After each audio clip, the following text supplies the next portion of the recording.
ఇక municipal funds నేతల జేబుల్లోకి అభ్యర్థులకు చేరలేదని బీజేపీ నిర్ధారణ. బాధ్యుల గుర్తింపు త్వరలోనే పదవుల నుంచి తొలగించేందుకు కసరత్తులు చేస్తూ ఉన్నారంట.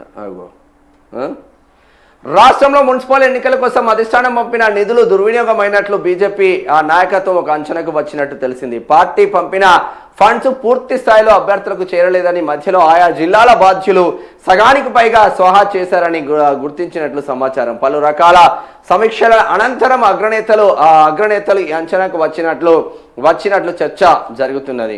ముందుగా చెప్పిన ఓట్లు సీట్లకు ఫలితాలకు ఏమాత్రం పొందన కుదరకపోవడంతో అభ్యర్థుల ఓటమికి వీరే కారణమని భావిస్తున్నట్టు టాక్. ఈ నేపథ్యంలో ఫండ్స్ స్వాహా చేసిన వారిపై క్రమశిక్షణ చర్యలు తీసుకోవాలని అవసరం అయితే గిట్లయిపోయింది.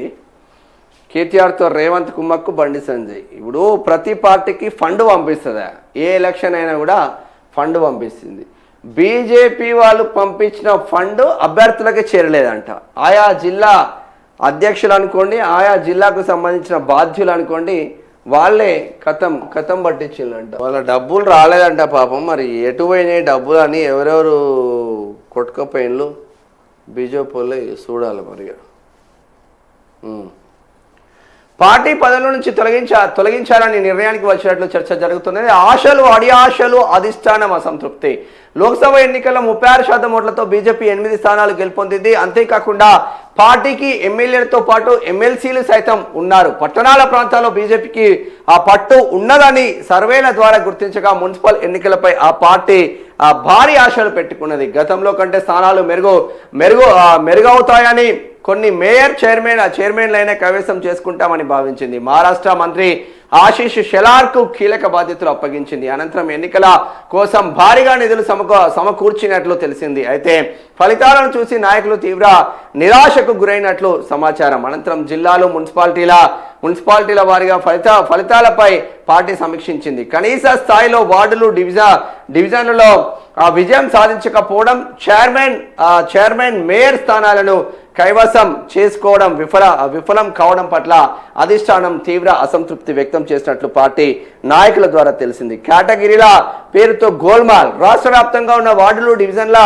డివిజన్లను బీజేపీ ABCDలుగా విభజించింది. విజయావకాశాలు ఏమాత్రం లేని వాటిని D కేటగిరీలో చేర్చింది. ఆ తర్వాత ABC కేటగిరీల వార్డులకు కొంత మొత్తాన్ని నిర్ణయించి పార్టీ జిల్లా అధ్యక్షులకు నిధులు పంపించినట్లు నేతల ద్వారా తెలిసింది.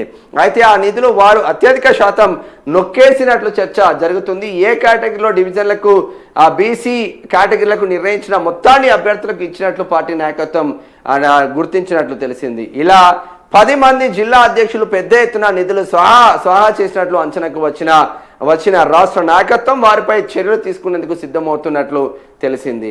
వెనక్కి ఇవ్వాల్సిందేనని హెచ్చరిక.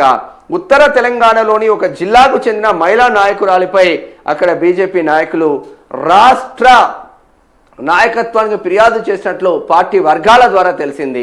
పార్టీ పంపించిన నిధులను అభ్యర్థులకు ఇవ్వకుండా స్వాహా చేశారని తీవ్ర ఆగ్రహం వ్యక్తం చేసినట్లు సమాచారం. అయితే ఆమెకు అక్కడ ముఖ్య ప్రజాప్రతినిధి మద్దతు ఉన్నట్లు తెలిసింది. ఉత్తర తెలంగాణలో ఉద్యమాల జిల్లాగా గుర్తింపు ఉన్న మరో జిల్లాకు 2 అంకెల ఓట్లు రాని వార్డులను సైతం A గ్రేడ్లో చూపించి నిధులను మెక్కేసినట్లు పార్టీ గుర్తించింది. అక్కడ పార్టీకి అంత పట్టు లేదని ఆ తర్వాత జరిగిన సమీక్షలో పార్టీ ముఖ్య నేత చెప్పినట్లు సమాచారం. దీంతో సంబంధిత బాధ్యుడిపై తీవ్ర ఆగ్రహం వ్యక్తం చేసిన కీలక నేతలు మొత్తం డబ్బులు కక్కాల్సిందేనని చెప్పినట్లు తెలిసింది. దీంతో పాటు మరికొన్ని జిల్లాల్లోని ఇదే తరహాలో నిధులు స్వాహా చేశారని పార్టీ నాయకత్వం గుర్తించింది. డబ్బులతో పదవులు, క్రమశిక్షణకు తిలోదకాలం. గతంలో బీజేపీలో ఉన్న క్రమశిక్షణ, నిబద్ధత ఇప్పుడు కరువయ్యాయని పాత క్యాడర్ ఆవేదన వ్యక్తం చేస్తున్నది. అయితే డబ్బులు ఇచ్చి పదవులు తెచ్చుకున్నామని అంతర్గతంగా తమ అనుచరులకు చెబుతున్న నేతలు వచ్చే ఎన్నికల వరకు తమకు ఖర్చులకు డబ్బులు కావాలి కదా అనే రీతిలో మాట్లాడుతున్నట్లు చర్చ జరుగుతుంది. నిధుల స్వాహాలో ముఖ్యంగా 10 జిల్లాల బాధ్యులను గుర్తించగా వారిని తొలగించడం ఎంతవరకు సాధ్యమనే కోణంలో నాయకత్వం ఆలోచిస్తున్నట్లు తెలిసింది. దానికంటే ముందు వారికి నోటీసులు ఇవ్వాలని భావిస్తున్నట్లు సమాచారం. గత అసెంబ్లీ ఎన్నికల సమయంలోనూ ఇలాగే నిధులు దుర్వినియోగమైనట్లు గుర్తించగా మున్సిపల్ ఎన్నికల్లో ఇది రిపీట్ కావడంతో గట్టి చర్యలు తీసుకుంటేనే ఇలాంటి పునరావృతం కావని అధిష్టానం నిర్ణయానికి వచ్చినట్లు చర్చ జరుగుతుంది. పాపం మొన్న మున్సిపల్ ఎలక్షన్స్ ఉన్నాయి కదా, మున్సిపాలిటీ 116 మున్సిపాలిటీలు 7 మున్సిపల్ కార్పొరేషన్లకు ఎన్నికలు జరిగినాయి కదా. దాంట్లో చాలా వరకు గెలిచే అవకాశాలు ఉన్న జిల్లాలకు కావచ్చు, ఆయా వార్డులకు కావచ్చు, ఆయా కార్పొరేషన్లో ఉన్న కార్పొరేటర్ అభ్యర్థులకు కావచ్చు ఏ పార్టీ అయినా డబ్బులు ఇస్తుంది, అది సహజమే. బీజేపీ కూడా కొంత డబ్బులు పంపించిందంట పార్టీ అధిష్టానం పంపిస్తే కనీసం ఏబిసిడీలుగా వర్గీకరించి కొన్ని కేటగిరీలకు డబ్బులే మొత్తం ఇవ్వకుండా ఆ జిల్లా అధ్యక్షుడు నొక్కేసిందంట. ఇప్పుడు సపోజ్ 10 లక్షలు 12 లక్షలు 20 లక్షలు 25 లక్షలు ఆ సిచ్యువేషన్ తగ్గట్టు, ఆ వార్డుకు తగ్గట్టు వార్డు కౌన్సిలర్ అయితే 3 లక్షలు 4 లక్షలు 5 లక్షలు పంపిస్తూ ఉంటారు కామన్గా. ఆ అభ్యర్థికి చేరితే వాడు పంచుకుంటే ఇన్ని 4 ఓట్లు వచ్చు.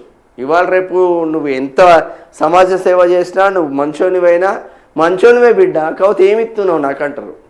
నువ్వు మంచోనివే బిడ్డ, గైనా 2000 ఇచ్చిపోయిండు, గైనా 1000 రూపాయలు ఇచ్చిపోయిండు బిడ్డ, నువ్వేమి ఇస్తున్నావు? మళ్ళీ నీతి నిజాయితీతో ఓట్లు వేస్తారు మా తెలంగాణ వాళ్ళు. ఎవడు ఎక్కువ పంచితే వానికి బాజాప్తుగా ఓట్లు వేస్తారు, వాళ్ళు మంచిగా ఓట్లు వేస్తారు.